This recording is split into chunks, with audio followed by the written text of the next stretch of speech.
السلام علیکم ورحمۃ اللہ۔ بسم اللہ الرحمن الرحیم۔ محترم ناظرین و سامعین، کسی گاؤں میں ایک چغل خور رہتا تھا۔ دوسروں کی چغلی کھانا اس کی عادت تھی اور وہ کوشش کے باوجود اس عادت کو نہ چھوڑ سکتا تھا۔ اسی عادت کی وجہ سے اسے اپنی نوکری سے بھی ہاتھ دھونا پڑے۔ کچھ روز وہ اپنی جمع پونجی پر گزر بسر کرتا رہا۔ پھر جب نوبت فاقوں تک آ گئی تو اس نے گاؤں کو چھوڑ کر کہیں اور قسمت آزمائی کرنے کا فیصلہ کیا۔ وہ تھوڑا سا ضروری سامان ساتھ لے کر سفر پر روانہ ہو گیا اور چلتے چلتے ایک اور گاؤں میں جا پہنچا۔ یہ گاؤں اس کے لیے نیا تھا اور اسے وہاں کوئی نہیں جانتا تھا۔ وہ ایک کسان کے پاس گیا اور اس سے ملازمت کی درخواست کی۔ کسان اکیلا تھا اور اسے ملازم کی ضرورت بھی تھی۔ چغل خور اتفاق سے کھیتی باڑی کا سارا کام جانتا تھا، اس لیے کسان اسے اپنے پاس ملازم رکھنے کو تیار ہو گیا۔ کسان نے جب چغل خور سے تنخواہ کی بات کی تو اس نے کہا کہ آپ مجھے صرف روٹی کپڑا دے دیں اور یہ اجازت دے دیں کہ 6 ماہ بعد آپ کی صرف ایک چغلی کھا لیا کروں۔ کسان یہ سن کر پہلے تو بہت حیران ہوا، پھر دل میں سوچنے لگا کہ مفت میں نوکر مل رہا ہے، خالی روٹی کپڑے میں کیا برا ہے۔ 6 ماہ بعد ایک چغلی کھا لے گا تو میرا کیا بگاڑ لے گا۔ چنانچہ اس نے چغل خور کو ملازم رکھ لیا۔ 6 مہینے گزر گئے۔ کسان تو چغل خور کی بات کو بھول چکا تھا، مگر چغل خور کو یہ بات یاد تھی۔ معدے کے روح سے وہ کسان کی چغلی کھا سکتا تھا۔ ایک روز جب کسان کھیتوں میں گیا ہوا تھا اور گھر میں اس کی بیوی اکیلی تھی، چغل خور کسان کی بیوی کے پاس گیا اور ہمدردی جتاتے ہوئے کہنے لگا کہ کسان کوڑی ہو گیا ہے اور اس نے اپنی بیماری تم سے چھپائی ہوئی ہے۔ کسان کی بیوی پہلے تو حیران ہوئی، مگر چغل خور نے اپنی لفاظی سے اس کو قائل کر ہی لیا اور کہا کہ کوڑی آدمی کا جسم نمکین ہو جاتا ہے۔ اگر تم جاننا چاہتی ہو کہ کسان کوڑی ہو گیا ہے یا نہیں تو تم اس کے جسم کو کاٹ کر دیکھ سکتی ہو۔ کسان کی بیوی اس کی باتوں میں آ گئی۔ اس نے یہ سوچا کہ اس طرح نوکر کے سچ اور جھوٹ کا پتہ لگ جائے گا۔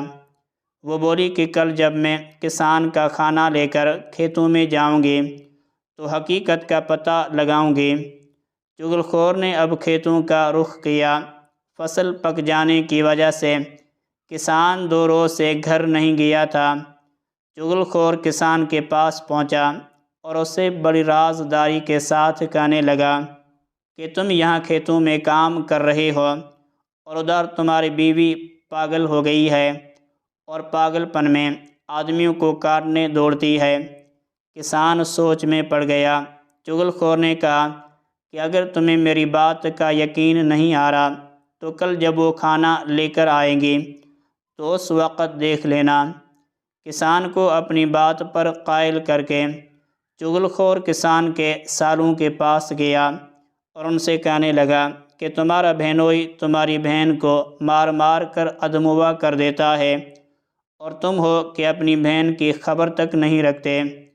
کسان کے سالوں نے جب اس کی بات کا یقین نہیں کیا تو چغل خور کہنے لگا کہ اگر تم یہ سمجھتے ہو کہ میں جھوٹ بول رہا ہوں تو کل دوپہر کو جب تمہاری بہن کھانا لے کر کھیتوں میں جائے گی تو اس وقت تم خود دیکھ لینا کہ کسان تمہاری بہن کو کس طرح مارتا ہے۔ کسان کے سالے چغل خور کی باتوں میں آ گئے اور کہنے لگے کہ اچھا، کل ہم کھیت میں چھپ کر سب کچھ اپنی آنکھوں سے دیکھیں گے۔ چغل خور ان سے رخصت ہو کر کسان کے بھائیوں کے پاس گیا اور ان سے کہنے لگا کہ تمہاری بھائی کے سالے ہر چوتھے روز آ کر اسے مارتے پیٹتے ہیں اور تم ہو کہ اپنے بھائی کی مدد کو نہیں آتے۔ انہوں نے چغل خور کی بات پر شک کیا تو وہ کہنے لگا کہ اگر تمہیں میری بات کا یقین نہیں آ رہا تو کل دوپہر کو کھیتوں میں آ کر اپنی آنکھوں سے دیکھ لینا کہ کسان کے سالے اسے کیسے مارتے ہیں۔ کسان کے بھائی بھی اس کی باتوں میں آ گئے۔ ہم بھی دیکھتے ہیں کہ وہ ہمارے بھائی کو کیسے ہاتھ لگاتے ہیں۔ چغل خور ان سب سے یہ باتیں کر کے واپس آ گیا اور اپنے کام کاج میں اس طرح مصروف ہو گیا کہ کسی کو پتہ ہی نہیں چلا کہ وہ کہاں گیا تھا اور کہاں سے آیا ہے۔ اگلے روز کسان کی بیوی کھانا لے کر کھیتوں میں گئی۔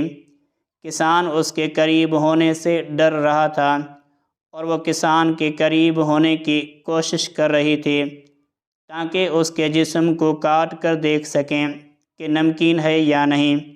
جو ہی وہ سالن اور روٹی زمین پر رکھ کر بیٹھی، کسان جلدی سے پیچھے ہٹ گیا۔ یہ دیکھ کر کسان کی بیوی بھی روٹیوں کی چنگیر آگے بڑھانے کے بہانے ذرا قریب سرک آئی۔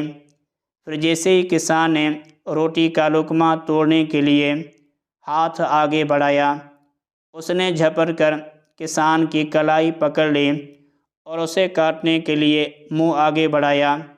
کسان اچھل کر دور ہٹ گیا اور اسے یقین ہو گیا کہ واقعی اس کی بیوی پاگل ہو چکی ہے اور کاٹ کھانے کو دوڑتی ہے۔